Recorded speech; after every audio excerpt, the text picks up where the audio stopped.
Yes, all students, very good evening and welcome to Enlightened Educators. So V2 ಬೆಳಗಾವಿಯಿಂದನೇ official group ಇದೆಲ್ಲ ಎಲ್ಲರಿಗೂ ಗೊತ್ತಿದೆ.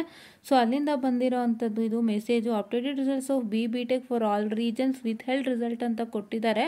But ಇಲ್ಲಿ ಅದನ್ನು ನೀವು ಕ್ಲಿಕ್ ಮಾಡಿದ್ರೆ if you click that I will click that see here. ಇಲ್ಲಿ ಏನು ಹೇಳ್ತಾ ಇದ್ದಾರೆ, note colleges with pending are withheld fourth sem OMR results will be announce later ಅಂತ ಕೊಟ್ಟಿದ್ದಾರೆ. ಅಂದರೆ ಇನ್ನೂ ಅದು ಅನೌನ್ಸ್ ಆಗಿಲ್ಲ ಅಂತಲೇ ಅರ್ಥ. ಸೊ ಇಲ್ಲಿ ನಿಮಗೆ click here for updated results of B for all regions ಅಂತ ಕೊಟ್ಟಿದ್ದಾರೆ. ಹಂಗೆ ಕೊಟ್ಟಾಗ ಇಲ್ಲಿ ನೀವು ಓಪನ್ ಮಾಡಿದ್ರೆ ಈ ಒಂದು ಸ್ಟೇಟ್ಮೆಂಟ್ ಯಾಕೆ ಬರಬೇಕು, this statement should not come even after updated of your withheld results. ಹೌದಾ? Especially problem is with UHV, right? Correct ಅಲ್ವಾ? UHV OMRದೇ ಪ್ರಾಬ್ಲಮ್ ಇದ್ದಿದ್ದು. ಅದು ಸೆಟ್ರೈಟ್ ಆದರೆ ಈ ಮೆಸೇಜ್ ಬರಬಾರ್ದು. This message should not come, right? But the telling it is withheld result is updated, right? So ಹಾಗಾಗಿ ಒಂದು ಸತಿ ನೀವು ಯೋಚನೆ ಮಾಡಿಬಿಟ್ಟು ಚೆಕ್ ಮಾಡಿ ಒಂದು ಸತ ನಿಮ್ದೇನಾರು ಅಪ್ಡೇಟ್ ಆಗಿದೆಯೋ ಇಲ್ವೋ ಅಂತ.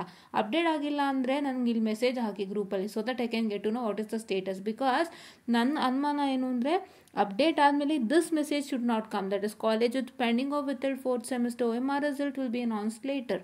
ಇದು ಮೆಸೇಜ್ ಬರಬಾರದು ಅಪ್ಡೇಟ್ ಆಗಿದ್ದರೆ, right? It's only regarding OMR results. ಅದು ಬೇರೆದೆಲ್ಲ ನೀವೇನಾದ್ರು ಮಿಸ್ಟೇಕ್ ಮಾಡಿದರೆ ವಿತ್ ಹೆಲ್ಡ್ ಆಗಿಬಿಟ್ಟಿರುತ್ತೆ. ಹೌದಾ? ಇಲ್ಲ ಅಂತ ಹೇಳಿದ್ರೆ ಕೆಲವೊಂದು ಅವ್ರ ಕಡೆಯಿಂದನೇ ಮಿಸ್ಟೇಕ್ ಆಗಿದೆ, ಅದು ಸೆಟ್ರೇಟ್ ಆಗುತ್ತೆ. ಬಟ್ ಏನೇ ಆದರೂ ಕೂಡ this message should not come after the updation, right? So ಹಾಗಾಗಿ ದಯವಿಟ್ಟು ನನಗೆ ಇನ್ಫಾರ್ಮೇಷನ್ ಕೊಡಿ, ನಿಮ್ಮದು ಅಪ್ಡೇಟ್ ಆಯಿತು ಇಲ್ವೋ ಅಂತ ಹೇಳ್ತಾ I will just wind up the short session. Thank you.